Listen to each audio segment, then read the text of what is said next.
Hello and welcome to All For United with me, John Foster, MUFC. What a busy week, and here to join us to talk about everything that's gone on this week and a few other topics as well is Natalie. How you doing, Nat? Doing good, John.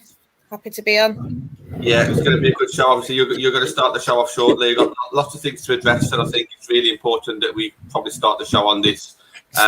We've got Atano from the United Star. How you doing, mate? Hey, John. Thanks for having me on. Brilliant. Yeah, looking forward to it. And we need to have a little speak about who you had on your show as well, don't we? So we'll make sure that we drop that in as well. That was a great show that you had. Andy, how you doing, mate? Not too bad, mate. Great to be back again. Yeah, always good to have you. And we've got Ben, a bit of a neutral on the show tonight. How you doing, Ben? I'm good, thanks. Good to see everyone again. Excellent. And Slater, how you doing, mate? Pretty good. It's been a while, but I'm available for technology again. We've got so much to talk about. Let's just put a few comments on screen. Paul becoming a bit of a regular in the comments now. Thank you, Paul. Thank you for joining in. We've got obviously some quite a lot of IBT fans. Thank you, Stephen. Karen, as always. Blessings. Sorry I put them comments on screen. You can read them in the comments, I'm sure. So obviously breaking news today, Ivy Turner leaving, going to the United States. We've been mentioning that rumour for quite a while on this channel. A lot of people was hoping that it wasn't going to happen. I was hoping it wasn't going to happen because she's a quality player, probably our best centre-back last season. Look, there's pros and cons to everyone leaving. I'll come straight ahead and say I don't want it to leave. It's a massive shame. Sentimental reasons and ability-wise, I can understand the reasons why she chose to leave, 100%. But I guess at this point, I would kind of just rein it in a little bit and say she wasn't world class. She's not necessarily an international. There will be other players out there available who can replace her. It's a shame to talk this way, but things are moving quickly. But before you know it, at the end of next week, we'll be thinking, right, who's going to be coming in? The outs will be out, and we'll start focusing on the ins. And things are moving quickly. So, as much as I wanted Amy Turner to stay, and as much as we was all saying before we came live that Amy Turner was one of the best ones that interacted with us inside and outside of the stadium and on social media.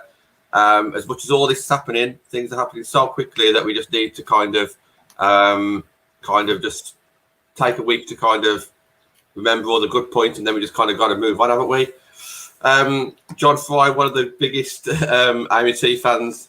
Thank you for coming on, mate. No doubt you'll drop a few comments in tonight as well. Nat, talk to me. Lots of stuff going on. Lots of confusion, I think, in the fan base. I think Man United fans have grown in the last season. I think a lot of men's fans have come across who don't understand the way transfers work. And what's your kind of assessment on it, Natalie?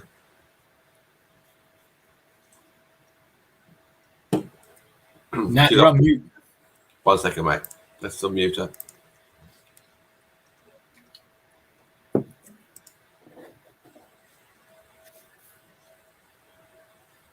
Is she on mute still?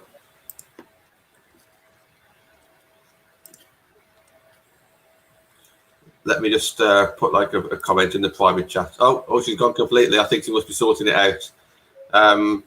Just give me a few seconds. Tanya, you got a bit of love in the comments as well. Got a few fans there. Thank you for everyone joining us. 19 people watching. Please just hit the thumbs up. Just while we're waiting for Natalie to come back, because she has got a bit of an internet issue as well. Tanu, just away from Man United Women for a moment, you've got your own YouTube channel. You had a guest who's well known on YouTube on your show. Do you want to just quickly explain who you had on and how that show went?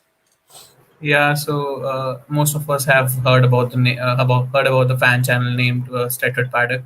So Jay Motti from there came on our channel and talked about Glazers Out movement and Manchester United in general, and also the Euros. So it was a big thing for me because back in the pandemic when lockdown was there, I watched a lot of fan channels, and that was the only thing that was keeping me sane because football wasn't there. So yeah, meeting one of my heroes and to do what I do is because of him. So it was a surreal experience, and thanks for all the love that you've shown to the channel along the way. Yeah, I saw a little 2-minute clip that you put on Twitter. It was great, and he spoke highly of you. And Natalie, Jay Motti a little bit as well. Just before you carry on talking about what you was going to talk about, do you just want to give Jay a bit of a shout out? Yeah, Jay's a good guy. He's always supported the women's team. He always makes reference to the women's team. And yeah, I'm really proud for United Atanu and United Stand that they got a good guest. And I see they got another good guest coming on. So, they're doing bits. Go check it out. I hope you don't mind, John. I'm gonna crack on with what I was gonna say because this internet, I don't know what's going on in my house. I've fixed it now. It's got broken again. Listen, obviously everyone's disappointed about Amy Turner leaving. I think we were saying just off of her, like she's one of the best ones, not just like our best centre back on the pitch this season, but for me, you have to look potentially.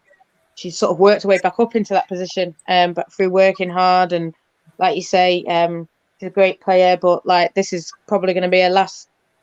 She said, "Oh, this is something I've always wanted to do." Play in America, so like this is the time now for her to do it. It's obviously sad for a lot of us. I said that she's the one who always sort of like looked after fans, and if we're on a big long away trip and we won, we'd go mad, and everyone would be like, "Yeah, oh, top!" But she would always think, "How are you guys getting home? Are you all right?" It was a night game. She'd like want to know, like, we're gonna be okay for work and not want us to get in trouble, and that's the kind of person that she is. So that's why I think it's hurtful to a lot of people. But I mean, I'm seeing people going, "That's it, United are over, United are done, it's all finished." And I'm thinking to myself, well, last year about 4 left in the summer, 2 left in January, so that's 6 in total. We're on, I think it's 4 now. But like you said, it's not people that we're sort of sitting here going, "Oh my God, Jane Ross is leaving," and "Oh my God, Jess." And I love Jess, and I did a show and I talked about how Jess has touched me and how Jess has made me a women's football fan. But it's Jane and Jess, they didn't play a lot. Amy T did play a lot, but like I said, she's coming to the end of her career. The Americans, that's a different story because they were only coming for a year. We had Jessie on last night, and they were saying about if Sam Lewis and Rose Lavelle, who are in the peak of their careers, aren't staying at Man City, and Man City are doing great things to just sign Bunny Shaw, how are Man United going to keep them to? Even really, Ali and the one that has stayed, Dal Kemper, she was trying to make a move back. So the Americans, as much as we loved it, it was just a COVID year. And I think we all got sucked up in that, thinking, "Oh, it's great. Oh my God, next year." But they've just come to get what they wanted out of it, really. And we did get benefits. It was great, Tobin and everything, and really put us on the map. It's and cemented and showed ambition. But yeah, it was just a year because of COVID. Mm-hmm. COVID, they never would have come, but they came because of COVID. And I think this is what we're saying. There's fans that I'm seeing now that are making comments, and it's great because I love to see discussion. But people who don't know about the women's game, and we've seen Spurs let 11 players go. I don't think I'm going to let as many as that go, but a lot of our key players who are playing week in, week out aren't leaving. Mary signed a new contract. Tooney and Millie have got contracts till 2022. Hansen signed a new contract. Leah signed a new contract. Ladd signed a new contract. Yes, Jackie's in the last year, but who knows? Let's see what manager we get in. I think we're going to get United manager. I mean, I've heard from people just talking, and they say, don't say. But they're saying manager the next week. Heard us linked to a world-class Scandinavian centre back / fullback. And people are saying these are just names. They only come from one source. So yes, it might not happen, but the fact that our names are getting linked to that, and the manager's getting announced soon, and that I'm hearing thousands, loads of people applied, and I think people are worried because United don't say much, you don't hear much, whereas I think you're hearing from sort of Everton briefing that they're getting all these players. But then when I looked at the players that they are briefing, it's people like Tony Duggan. No disrespect to her, sure she'll be great, but if we signed Tony Duggan, there'd probably be a little bit of what is this? So I think people just need to put into perspective, understand that yes, players are leaving, but this is how it happens at United. We don't just do it in one big list, that's it, and then we start signing incomings. They're doing it one at a time to give them the respect that they deserve, make everyone sort of happy. But then like you said, I think it is sort of, I won't say it's just the men's fans. I think a lot of our fans are going a bit overboard with it. But and maybe that's just because Casey's not there. When last year, when all these players left, everyone knew that something was going to happen. Now we've not got a manager. People are probably extra worried. But that doesn't mean that, you know, interviews aren't going ahead and all this kind of stuff. So I won't be too worried about a manager getting announced and the level of manager that comes in. You know, the board appointed Casey. No one's changed off that. So I think they do know what a good coach looks like. It's just a case of, I suppose, putting into perspective. I sort of said to you, John, I was on the radio last night just before we went live on YouTube, and it was United backwards just because Tobin and Heath and Kristen Press are leaving. And I'm thinking, well, look at the other Americans that left. Alex Morgan didn't even stay 6 months.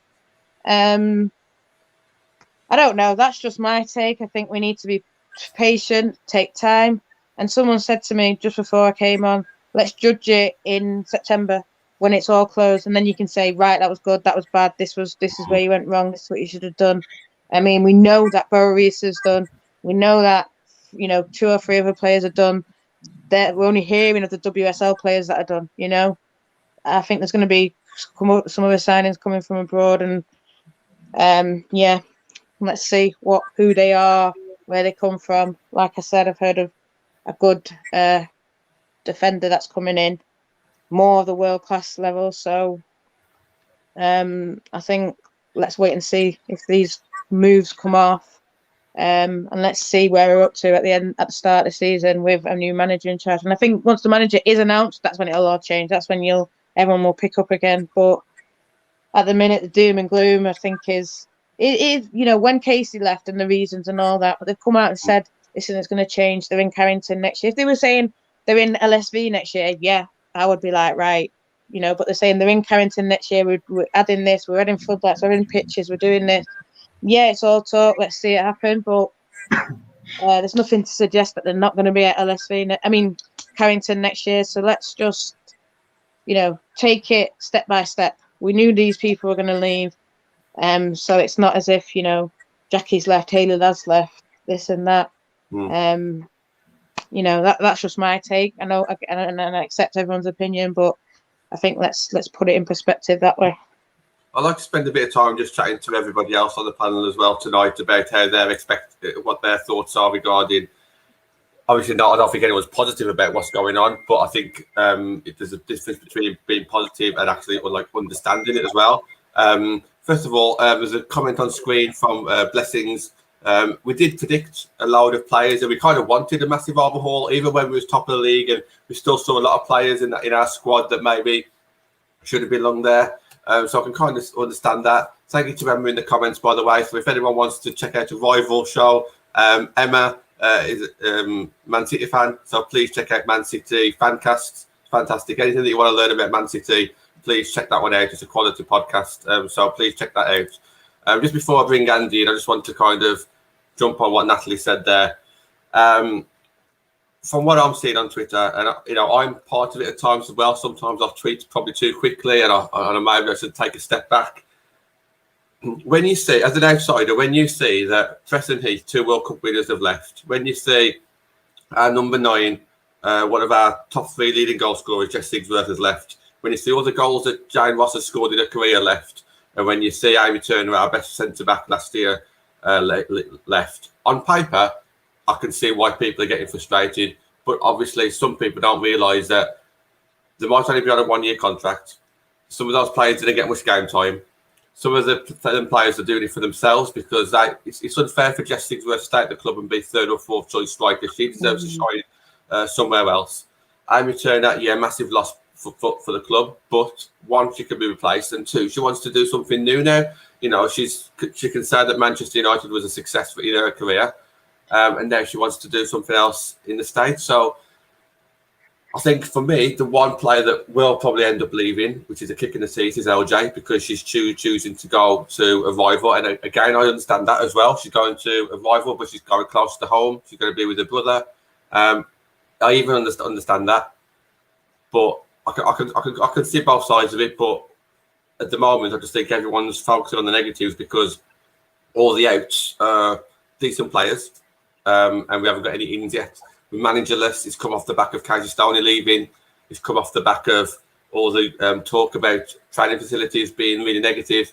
So, it's just it's a bit of a spiral at the moment, but I'm hoping that by the end of next week, all the H will be gone. Maybe get a new manager announced, get some players in, and get a bit of more positivity in there that we really need, what we really need at the moment.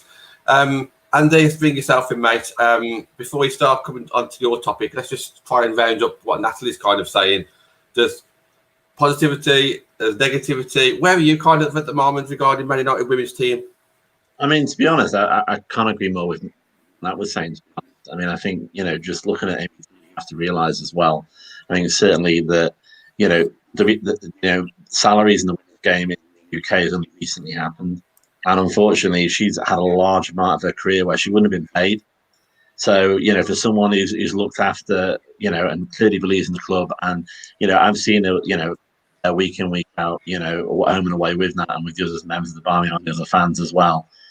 She lived and bleeds this club, and she made the decision to go away to, he ticks someone off the list, play in America, and maybe even get a bit more money as well, which we should never begrudge anyone from doing. I mean, and obviously a long-term partner is playing for North Carolina Courage. So that's the only slight strange thing, because Florida's nowhere near North Carolina.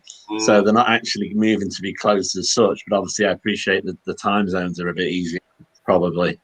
But yeah, and I think she was always our captain in waiting as well.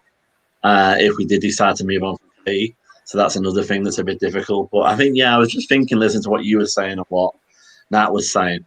I mean, I can't turn one side of a hammer to another, but it reminds me when people like gut a house and you look at it and you go, how's this ever going to look like this again? But of course, the end of the TV show, it's sorted, And I suppose it's, I think if we had a manager, people would have calmed down a little bit. I mean, the weird thing is a lot of these ins are locked down. A lot of the outs are obviously locked down. So it might feel a bit counterproductive, but I suppose you could almost announce them in any order, really, because anyone would know then there's got to be people to leave to replace people that came in. But obviously, United's not going to, placate people on Twitter, and neither should they, really. People just get a bit excitable. It is summer. We're quite far away from the start of the season, so I get why, people are getting a bit, stressed out. But Arsenal is still, they're doing stuff with their academy, that's been announced today. People could say that they're going to wobble in the long term. They're also managerless. I think I've probably, I've done a few of these now, and I think, I've probably gone through the 7 stages of grief, in relation to what we're up to on transfers. But I'm getting a bit more positive now. I think as long as we get that attacking force sorted, then I'll feel better. My worry is if the attacking player or players that we're bringing in is kind of, she kind of attacks. If it's maybe more of attacking midfielder or something like that, we need a defined, stamp on the forehead striker. And as long as we've got that, I'll feel a lot better. Thanks for finishing right there, because John Ball just put a comment on screen. John, just stick in the comments. What are you actually fuming about regarding how we run? Not regarding the men's team now, just purely on. We talk about the women's team. Just kind of put in the comments. What are you actually fuming about? This is going to sound stupid, but I just want to kind of say, because I don't know if you've just come into the show, but Natalie just kind of explained a few things. If it's just the case that we're losing a couple of players, don't forget some of them read the contract. Some of them was only here for a year. Jonathan, just put it. I know you're a massive fan and you always come on the show, so I just want to kind of understand what your thoughts are. So just stick them in the comments, please, mate. Ben, as outsider, I say an outsider, not a United fan. Where are you? Do you kind of see like the negative side of things, or are you looking at it more of a positive light for United, a chance to move on? I mean, absolutely. I can completely understand where people come from. And actually, Andy, I was going to bring in that very Arsenal point that you raised. I think that's well worth thinking about, because Arsenal are in the situation they've lost again. The last 24 hours they've lost a really big name player on top of Montemiro going, and there's all talk of several other players going, and yet it doesn't seem to have the massive panic that has been produced here. I mean, I think the other key thing that, for me, that's come out is from what Nat said, actually, is that I doubt that all this would have been blown up to the proportion that it has if Casey Stoney was still in charge. I think in that case, the perspective would be, it's the end of the season. There's the regular change of 5-6 players, which I think we're seeing is happening all over the league. Some clubs more than others, obviously. So I think that's a massive point in it. The American point, yeah, absolutely right. They're always going to stay for a year. That was always going to happen. And I think the Lauren James one interests me from the outside perspective, because I very much doubt whether she's going to get much game time starting at Chelsea. A lot of the talk at Chelsea is that if she comes in, she'll have to go out on loan. So there's that perspective to think about. That's if a big name manager comes in. I mean, I've heard a name, and if that name is right, it would certainly explain the Natalie Scandinavian link, and it would also explain the timing. Yeah. Saying, I think I've lost connection with people. I can't quite hear what you're saying. No, we received that loud and clear, mate. Don't worry. Okay. Good. Yeah. So if that's the case, that makes a lot of sense with everything. So yeah, I mean, I think the thing is, until the manager is announced, until things are finalised, I think I would say give it till mid-July and see where you are then. Because if everything turns out the way I kind of suspect it might, I think things will be okay. Jonathan's come back with an answer with what from my question about 8 contracts running out, a manager out, Jackie's contract, Lauren going, and still no manager, and the facilities. Obviously, I agree with the facilities. Manager being out, does anybody actually think that a manager's not been decided yet? Because I think a manager has been decided. We just waited to be announced. That's. I'm not getting that from anywhere. I'm just thinking logically. I'm thinking that a manager would have been decided by now.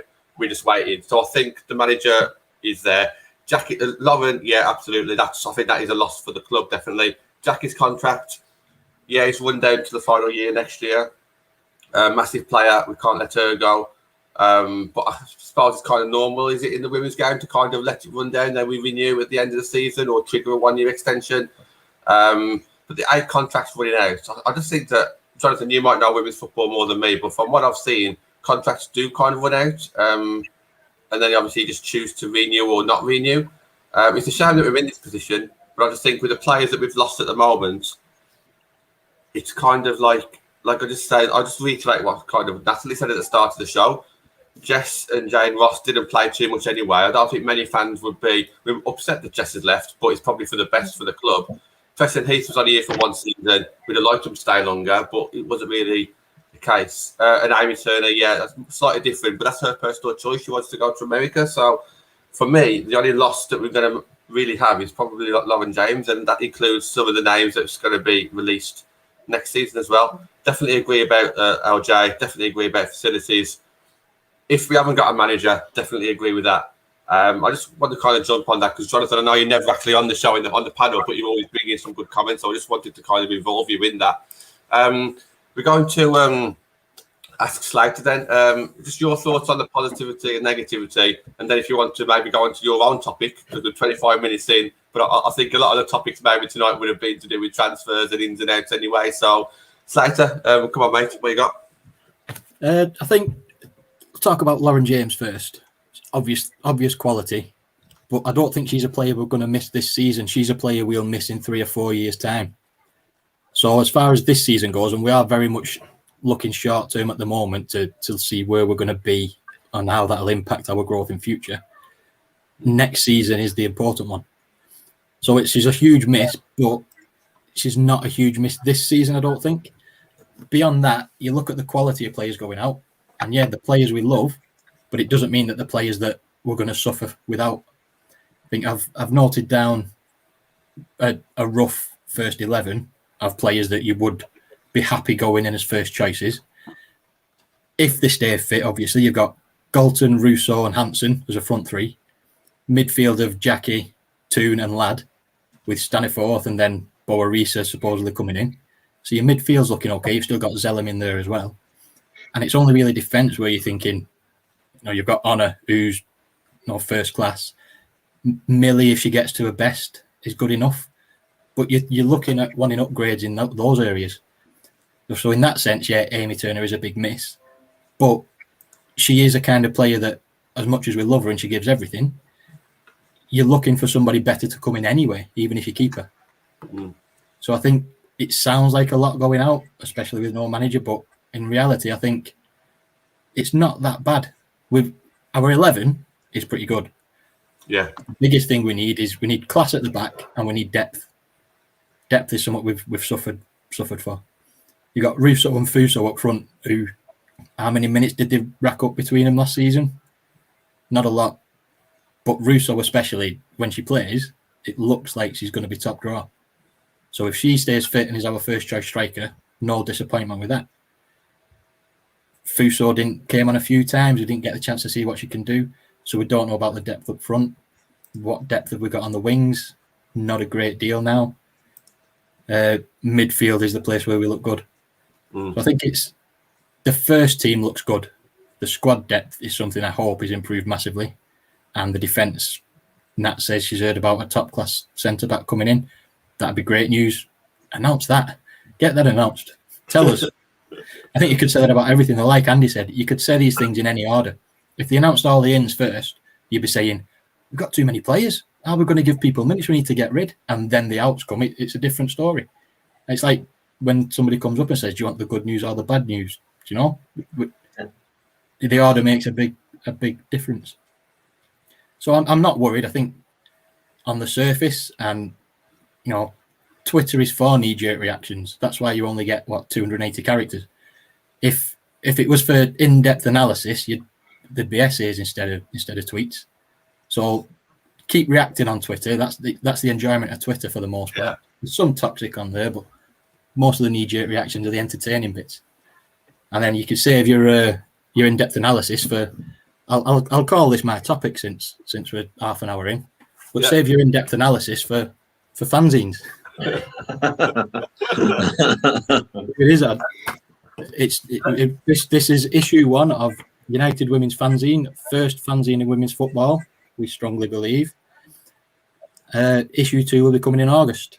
And now, John, you've got something coming in issue 2. Yeah, Nat will be involved along the way as well. It's for fans to express opinion, humour, artwork, anything United Women related. And totally shameless, Namrata. Totally shameless. Look, I'll put the link there for anyone who wants. It was just off the cuff as well. The chance came up. It was a nice opportunity. I hadn't planned it. That's why it was right next to me. Yeah, was that going to be your topic, Andy? Or it might as well be. We're 28 minutes in and we haven't really done a topic yet, really. So I'll call this my topic.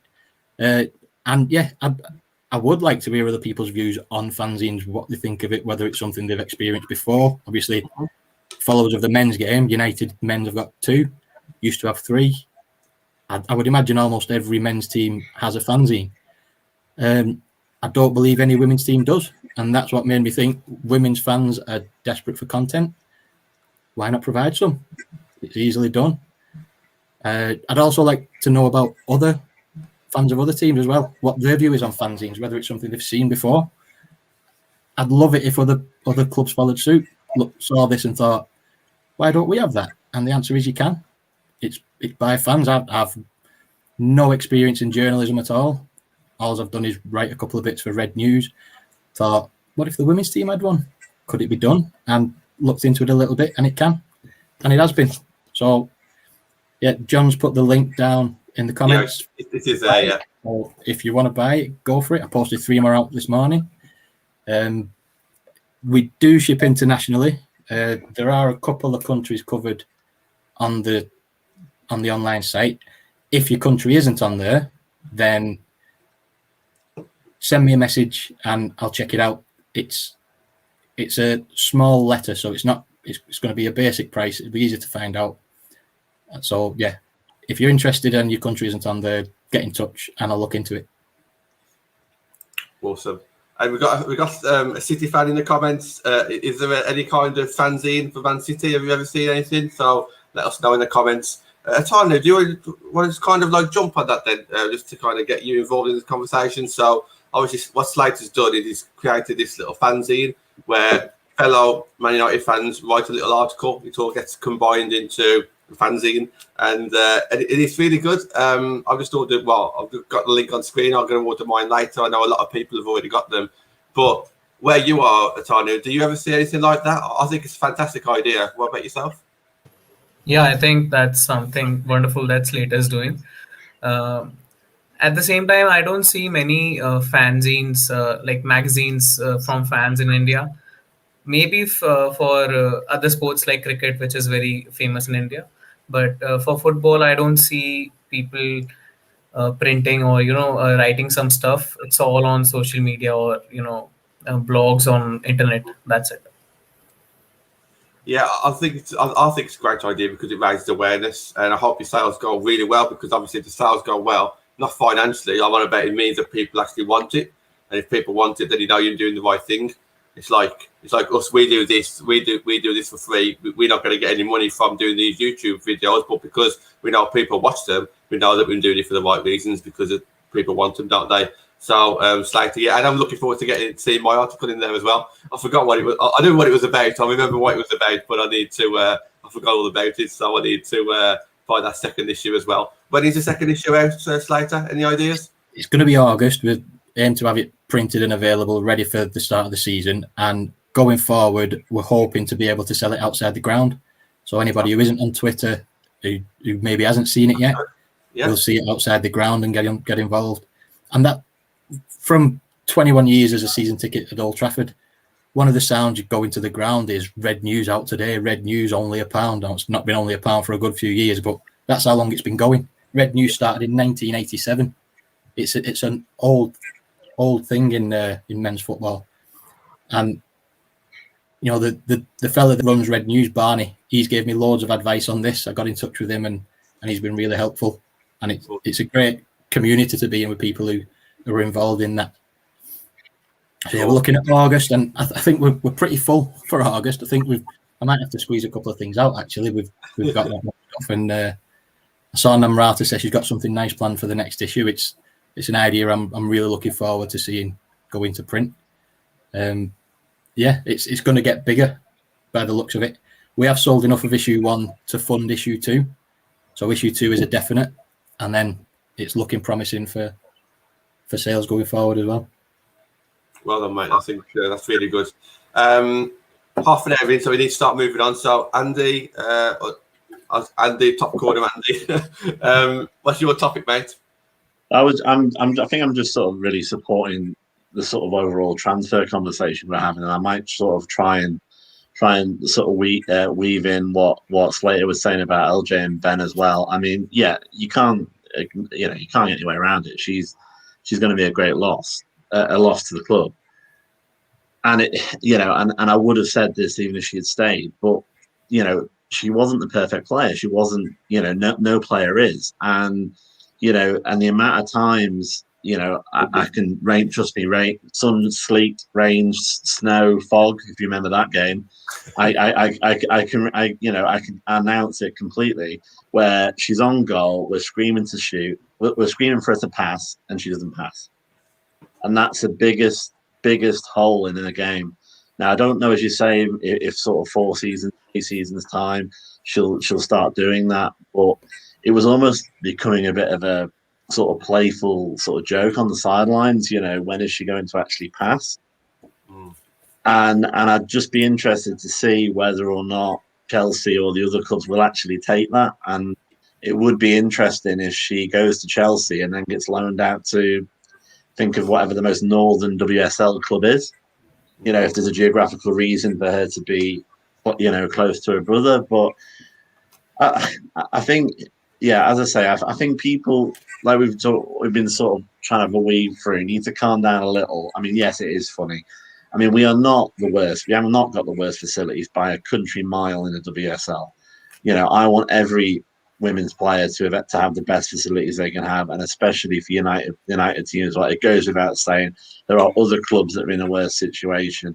Let's not overegg this. I appreciate that a lot of people who have, more of a men's team background with United have big questions over the Glazers, and do they stick with what they're going to do? And obviously last year we got a lot of injuries because arguably there was issues with where they were going to train and various things. It's been mentioned with the facilities. But I think these are, if you want to look at it impassionately, these are relatively cheap things to fix. And if they are consolidating them into Carrington, that's again going to make more sense going forward, and you are going to get that quality. So I just think, obviously, I think that, we are not suddenly going to go. I heard other people say we're not suddenly going to go from fourth to a relegation contender. We're not suddenly going to jump. The world hasn't ended because of Nat was mentioned about one of the teams in WSL that announced in a tweet, all 11 players that went. I mean, that's wrong. So if you are going to sort of be respectful, then you have to go through this pain of giving them a day to discuss. Obviously, Jess was one of the originals. Amy Turner is one of the originals. Jane Ross possibly has helped work out how to get transfers in. But we've given them equal weighting, and we said you've signed on the dotted line, you've given yourself a United, and we've let it go. And I think the issue with the Americans is we just are really all upset we never got to see them in the flesh. That's what it all boils down to. I mean, unfortunately, because of the way COVID worked over here last season, we all know we thought we could at least get a couple of games when we were into, if we were going to go down to tier 2 as it was, we could have got a couple of games in. And all we really would have wanted is just to have seen them face to face once. And I think that would have possibly made it a bit easier to swallow, obviously, with the leaving. But as Ben was saying, it was always a plan. And we just kind of hoped that, that we could have seen them face to face. And I think Tobin's a fantastic player. I think Christian Press also got better towards the season, and I wish him well. I really do. And I think Tobin is the harder one because she's got a lot of United mentality. She's very gritty. She kissed the badge that time and she scored. She's got what we want in our players, and I think that's why we would almost keep her, but it was never part of the plan. We spoke a little bit about players leaving. Just on that. So on the Saturday Night Live show tomorrow with Ben and Matt, we've got those guys talking a bit of an appreciation show for everyone who has left so far, apart from Jess, because we've already done one for Jess. And then on Monday, we're going to get Marty from the United States on the show as well, along with a couple of others to talk a bit more about Preston Heath in a bit more detail. So we have got a few more things lined up. But Nat, you've obviously heard a lot of things going on in the last 20 minutes, 25 minutes. A lot of people are chatting, a lot of subjects. What are your thoughts on some of those, what you've been hearing at the moment? Yeah, the fanzine, definitely get on it. I don't think there's any other fanzine. I know I saw Emma comment. I don't think there is any sort of thing like that. I think it's great. In terms of me, I've just only started writing myself. I'm in the United Journal now. I do little pieces, but I think for me, I've seen the Dev Watch and the Loan Watch, and I think, that's my kind of thing, especially the little devs. So I'll try and put something together for that one. If that one still makes the cuts later, then I'll definitely want to add into Dev Watch and Loan Watch. But yeah, in terms of Lauren, what Andy said, and even what Ben said about her, I was worried about that going on loan. I think I said it on this show when Simon Preston was on. I said, is now the right time for her? I'm not saying she shouldn't go. I'm not saying you'd stay at United and all this, and maybe this is the only opportunity. She wants to be close to her family, Reece and all that. Her and Reece, it'll be great. I mean, I think Reece Land, the agent, said, imagine, it's going to be great for him. Yeah, I'm so happy for her. But I am then said, how much money is she going to get? Is she going to be able to develop? I think we've seen it even in the men's game, and not going back, but Ronaldo, they said, stay an extra year, don't go now, get that time. And I just think if she went when she was 21, say, she'd be that player. And And I'm just worried that if she does want to go London and then she goes to like on loan, it's going to be like what, Spurs, West Ham. I mean, God, she could go down to the Championship, London City Lionesses. I'm not saying, but I think if she's going to go on loan, she's best placed to maybe stay here, get high up experience, be that player and then go to Chelsea at 21.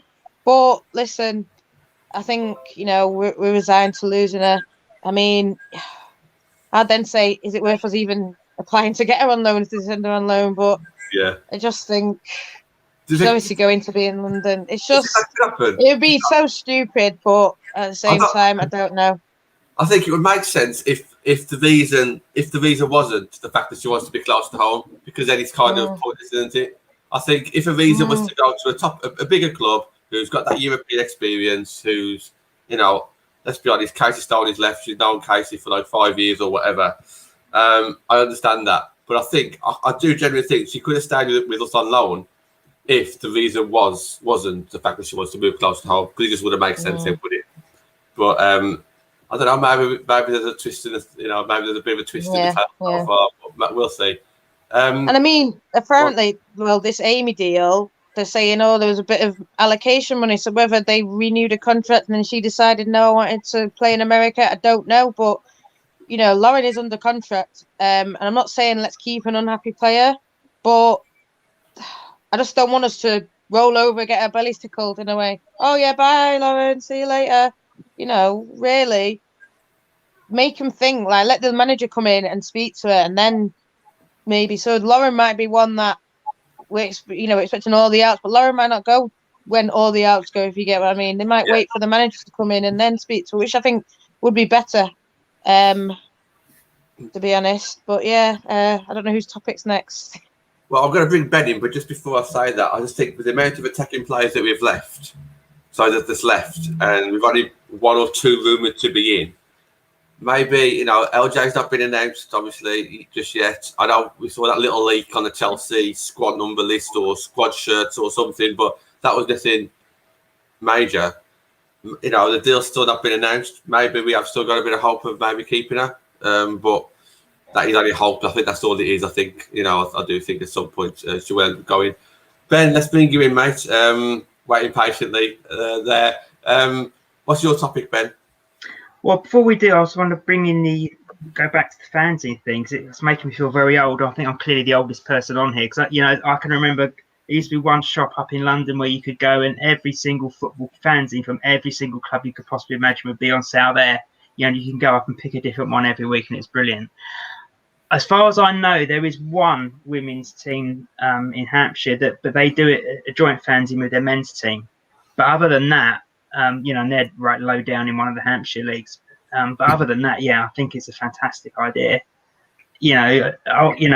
Old school physical reading, you can't beat it. It's brilliant, and I think I love the passion and the fact you just picture it being sold outside the ground, and I think it's brilliant. And I think the demand is there now in women's football. I think, and it's only been hyped up more since lockdown because more people have had a chance to see it on TV. They've had a chance to get exposed to it. And I think, Chelsea have announced today that every single one of their season tickets has been sold out. The first women's team that have ever sold out all their season tickets in the Super League. So I think, that demand is clearly there. And I think, you're pushing at an open door. In terms of my topic, completely unlinked to everything we've discussed tonight, I have a big bee in a bonnet about the Olympics and the selection. I wrote an article that went out in the week that was pretty harsh about the selected team. Funnily enough, I expected quite a bit of abuse for it, and the only feedback I got was positive. Okay. So I imagine I'm probably pushing an open door here, possibly. But is it too samey? Is it, are things likely to change, do we think, when the new coach comes in? Or is it just we're too set in our ways and it'll be the same old players endlessly? Me and Natalie spoke about it a little bit yesterday, so I don't know if either of the Andys want to talk about this one from what they've seen. Obviously, it's very Man City orientated. It's very I think someone described it as like a friends club, like a bit of a club, all the same faces, and I agree with Ben on that. I think the only thing on that is Tooney. Obviously, Tooney's had a great year with Man United, and she's kind of established herself in the Lionesses, so it's great to see Tooney in there. But let's start off with Andy. I mean, I'm guessing you've seen roughly the squad and who's there. What are your thoughts on that Team GB and maybe where they can go, and what were your thoughts when you saw that? I think to be honest, obviously we've struggled to explain how the transfers work. I think you need a full-on degree course to work out the psychology of England women's team. To be honest, I don't even think they know what the deal is really. I mean, we used to say it's City and Friends, which kind of does encapsulate it. I mean, because I remember Tooney is on there, but I believe maybe Ben would be able to clarify this. I think she's an alternate, isn't she? She's actually a reserve. She's not. Yeah. She's going to fly. She has a possibility of flying. Actually, you think about it, we should say this should happen because we never wish an injury. At the moment, our itinerary is sit on a plane for 18 hours, go over to Tokyo, have a great view of however far we go, but actually not kick a ball. Mm-hmm. And I think she's too good of a player to be an alternate, personally. But yeah, I mean, I don't know. I mean, I think, being involved with United and the way the WSL has grown last year, we all know the sort of, resistance that we've had to turn it into more of a sort of a competitive sport almost, an actual passionate fan base, debate on and off the field and that kind of thing. And maybe if I'm being kind, I would say maybe just the Lionesses are just 10 years behind that. It's still a little bit of a sort of teddy bear's picnic without actually, getting that killer instinct. And I think people like America, the US team have the mentality, I think, from their lower level academy players all the way up to their first team, that second is the first of the losers. And until we start having that kind of mentality with the international team, then it is just going to become, City and Friends or Arsenal and Friends or whoever the sort of Chelsea and Friends, whoever the top club is at the time. Yeah, I mean, I suppose maybe playing devil's advocate here, could we perhaps say that City are getting the selections because out of the so-called top three clubs, they've got more English qualified players? I don't know. That's me playing devil's advocate. I agree there's too many players there that A, shouldn't be in the squad in the first place, and B, have been, nowhere near the players that they were 18 months ago. I think the whole goalkeeper situation has been an absolute farce from start to finish. It's Sandy McKeever and Ellie Roebuck, full stop, I think. I'd be interested in hearing what the situation is with Mary, why she's not even in the situation at all. I don't understand that at all. Well, I think it's also rather lazy that Lee Alexander, as it's a British team, isn't even considered as another potential name. Erin Cuthbert as well. I mean, Christ, anyway, we're not paid to make these decisions. I don't get it. Well, I do kind of want to hear your thoughts on it, because women's football more than probably any of us, Ben. I mean, what would you have kind of done differently? I know you mentioned a couple of names there, and Mary Earps just had an operation, so maybe she's not fully fit. Yeah. Maybe that's the reason, because even Rambo called up before Mary in some sort of alternate or whatever you call it, a reserve. But what would you have done differently? I think we need to get out of the situation where we're looking at players that are thought to be relied upon in the international scene. I think we've got to get more into, if we're going to make the jump from being quarterfinalist or semi-finalist to become a finalist and then ultimately a winner, you've got to go with players that are in form. Because players that are in form are the best players that are around at the time. If you look at most of the squads that have already been announced, America have put different players in. They put, they in their recent games they played a couple of new players a couple of them who scored, for example, as well. And those players aren't coming to us. Last season when Beth England was scoring goals left, right, and centre, she never got any time because it was still Ellen White. I think we need to put if you're going to succeed internationally, you've got to make the jump of putting the players in that are in form. I saw Sandy Nikita play a couple of games in person, luckily last season, and she was phenomenal. And yet, she's on the reserves list. Ellie Roebuck's only got 7 caps. I don't know. It's just, I think we've got to get over this mentality and start to, I don't even if it's take risks. But we've had no competitive games since the World Cup, and yet we haven't taken any risks. We haven't bloodied new players.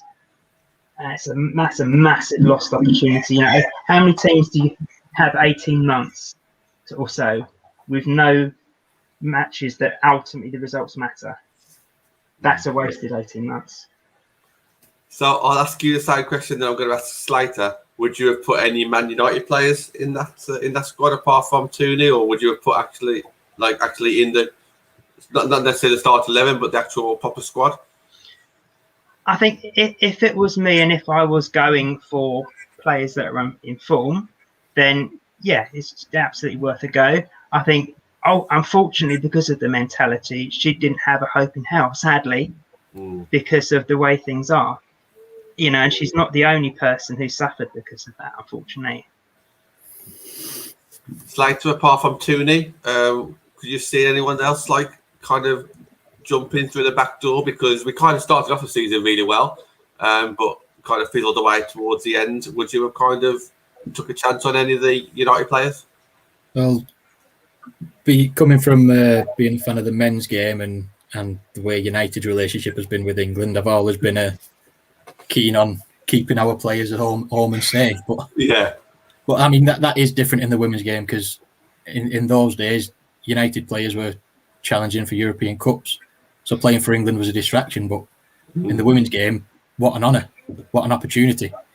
So I wouldn't deny it to any player who got called up and went. I think the obvious one that you think would deserve to be there is Galton, but she's made her position clear on England, and she's been injured anyway. But she's certainly one that, if it was available, if you don't pick her, what's going on? Agree with that, Jill Scott, by the way, in that comment. Agree about that. Yeah, absolutely, yeah. I think Millie Turner's got a couple of call-ups to some squads in the past, and she's one that certainly has potential to get into that team, but her form this season has probably justified not picking her anyway. So I don't think so, to be honest. I agree with Nan Marta. I think if LJ was fit, I think she would have had to have been called up. I can understand Maria if she was fit. Again, it's just not coming to a good time for some of our United players, has it? So, which is a massive shame. But hopefully, Tooney can get some game time, and that will be great for her, and obviously to represent United. We've got just under 10 minutes to go. So, Atanu, what's your topic, mate?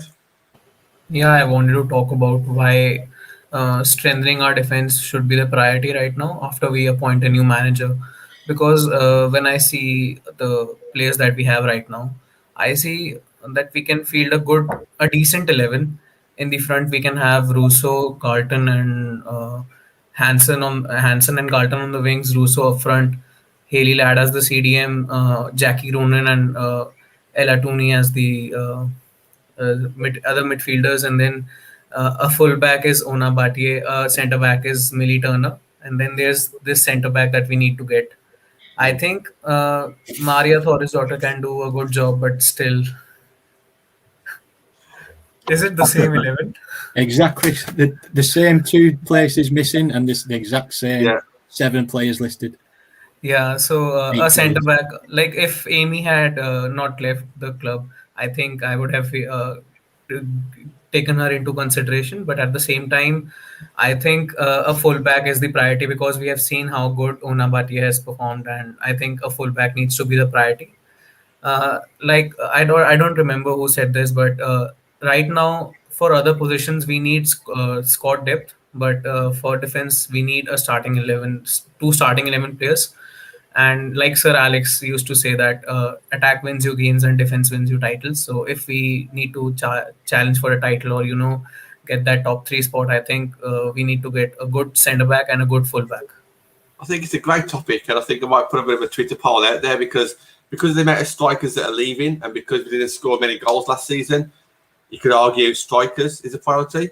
But I agree with you. I think our starting 11, Galton, Russo, and Hansen, I think that those 3 there are better than potentially now the defenders that we've currently got. If that makes sense. I don't know if I just described that correctly. Obviously, Slater, you've thought about this because you've got your squad written there already. What are your thoughts on that? Like the defence being the priority? Completely agree. The attack, the midfield, we've got the starters. We need the depth. The defence, we haven't got the starters. Honor. It looks to be a spectacular player for years to come. Millie can do it. Hasn't this season, but she can do it. Get somebody next to her and get another fullback to start because we don't have starters in those positions. We can fill the gaps, but we need to improve those positions. Completely agree with everything Atanu said.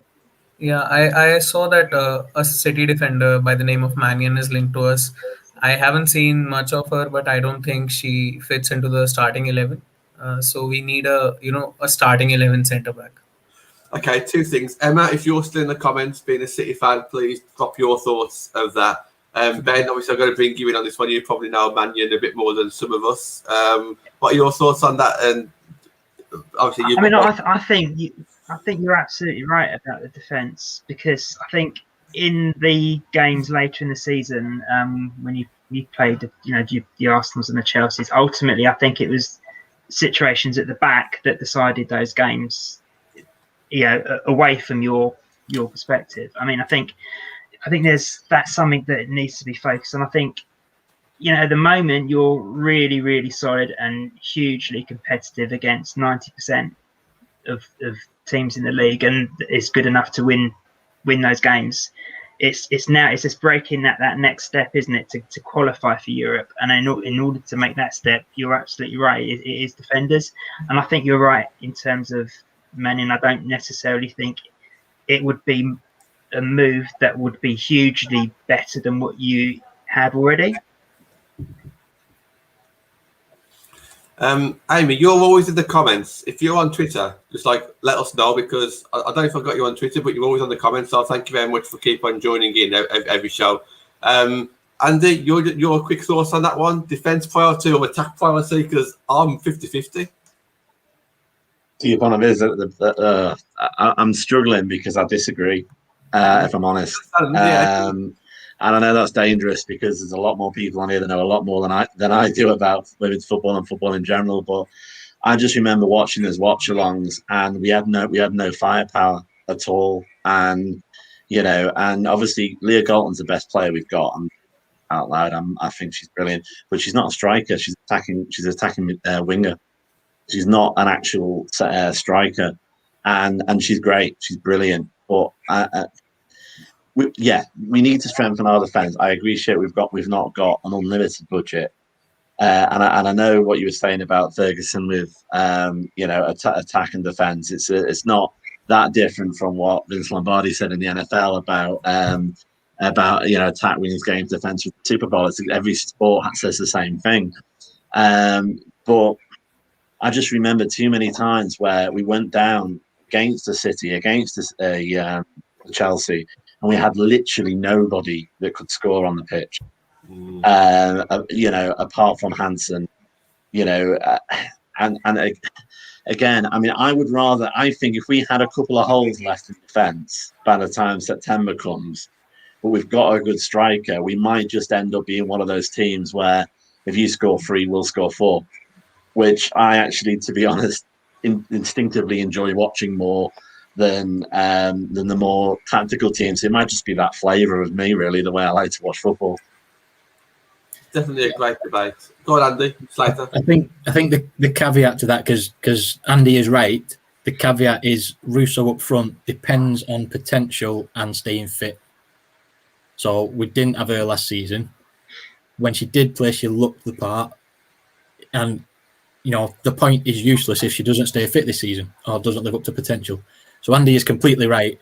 I think our opinion on the attack looking good not spectacular, but looking good, is dependent on players staying fit, and you can't guarantee that, and that's why we still need the depth up front, and it needs to be quality depth. It's no good just having players that can play in that position. It's got to be quality depth, and it depends on fitness. Which, I mean, I don't mean this as a plug, but one of the jokes we had in the fanzine was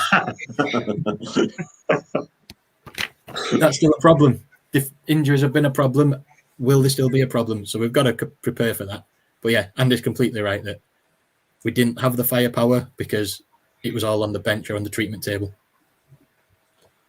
Nat, I was going to finish the show with yourself. Obviously, just to reiterate kind of your points at the start of the show, really. I just think we just need to kind of ground ourselves a little bit. If you want to talk about that as well, Nat. Yeah. So obviously we talked about defenders, and like I said at the start, apparently there's a world-class defender coming in. So that hopefully covers that. Obviously, we've heard about the striker that might come in, not as up to level. I think we do need a world-class striker as well.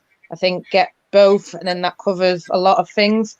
I just want to make a few comments. I'm going back to what Ben says about Team GB and all that, and I do think there is a time now where, a lot of players should have got a lot of minutes. Ebony Salmon, ex-Man United, Lauren James probably last year should have got it, and then I think we're at a point with Team GB where I think if they're not playing any games, it could be embarrassing. I'm not going to say it is going to be, but I do definitely think it could be, and that's not to say, because it's all City players, but I do think that people are getting there on names now instead of what they're doing. But let's see. I think definitely for United, for me, I think let's see where we're at this time next week. Then come back and say, we're not. Or even what Ben said, where we're at in the middle of, I'm going on holiday for 2 weeks, so let's see where I'm at when I come back. That's a kind of benchmark. Let's see what's happened then, and then if there's nothing happened, I know people are going on about the facilities, but at least they're still training at Carrington. They've gone to Carrington now, they're not going back to LSV. So for me, it's like we've had to have that hiccup kind of thing with what happened, and I think COVID exacerbated a lot of it. We would like to have that we've messed up now let's see us rectify it, and I think they will. They're saying that they will. But I think that's what we all are used to with United. I think any other team would say we're going to do this and that, and it would be taken. But I think because with United, we're used to them saying a lot of things and they're not coming off. So I think people are fed up in that they just want to, time to do what you say. So like I said, let me come back from a holiday and then say to me, this is where we're at. Yeah. And then you'll be like, Natalie, you told us. And I'll be like, you see, listen, patience. Absolutely cracking show tonight. I've really enjoyed it. It's not just been like one topic at a time. I think we've kind of like blended in, and I think it's worked really well. So thank you to everybody who's joined us. Thank you to everybody in the comments. Yeah, Natalie's showing her badge there. Natalie, if people want to find you or the Barmy Army, how can people go and do that? Yeah, Natalie_17 and obviously Barmy Army MUWFC. Awesome. Andy, yourself? Yeah, just me there at the minute. As you can see on the screen, my initials _87. Need to get better at this sort of media stuff. I'll take some lessons from yourself, John. You got to go in now, haven't you? Well, I just stick it on the screen below. There we go. Look, I can't even do that. There you go. 80 shows. There we go. Somewhere there. Ben, I know you can be found quite a few different places. What about you? Yeah, my personal Twitter, as it says on there, is failed the point properly. They're not very professional. At Ben Gilby1, and I've found of him at Impetus Football, and Beyond 90 is the leading independent Australian women's football website. Awesome. Slater, yourself? Yep, it's SL8R7. That's Slater7 on Twitter. You go to that account to have a look for the fanzine details. And I'd just like to point out that Nat's brag about having 2 weeks holiday is more shameless than my plug about the fanzine. Ibiza, baby! We're going Ibiza, baby! Yeah, green list. They're coming back though. Yeah, green list, baby. Got the green list. We're going. And also, hopefully, come September, you'll also find me near the statue at the front of LSV selling the fanzine. So look out for me there as well. Awesome, man. Absolutely. Great idea. Atano, where can people find you and your podcasts? Yeah, so my Twitter is atanu_74, and we have our YouTube channel, The United Star, and we have just started doing more women's show, and spreading that we need to follow Manchester United women's team as well, making women's football more inclusive. So you can find us on the YouTube. Excellent. So plan for the rest of the week. So obviously, I mentioned earlier in the show, Ben and Matt on Saturday Night Live. That's going to be mainly to do with all the players who have left, a bit of an appreciation show, a bit more detail, talk about their favourite memories, favourite goals, this, that, and the other. And they will also be touching on a point that Andy made during tonight's show regarding Arsenal's academy team, something changing there. So we're going to be talking a little bit about that tomorrow. Monday, we'll be on talking about Preston Heath, about what they brought to Man United in the past season. And Thursday, we've got some rival fans on the shows as well. So I'm looking forward to speaking to a couple of those. John Fry in the comments has put this comment on screen. I've been asking John to come on the show for a very long time, and I did kind of say to him, look, if as an AMUT fan, if you don't come on tomorrow, you'll never ever come on. So I'm really hoping that he can sort his laptop out and come on the show tomorrow. Thank you to everybody who's joined us. It's been a cracking show, and see you again tomorrow night. Thank you, guys. Thanks, everyone.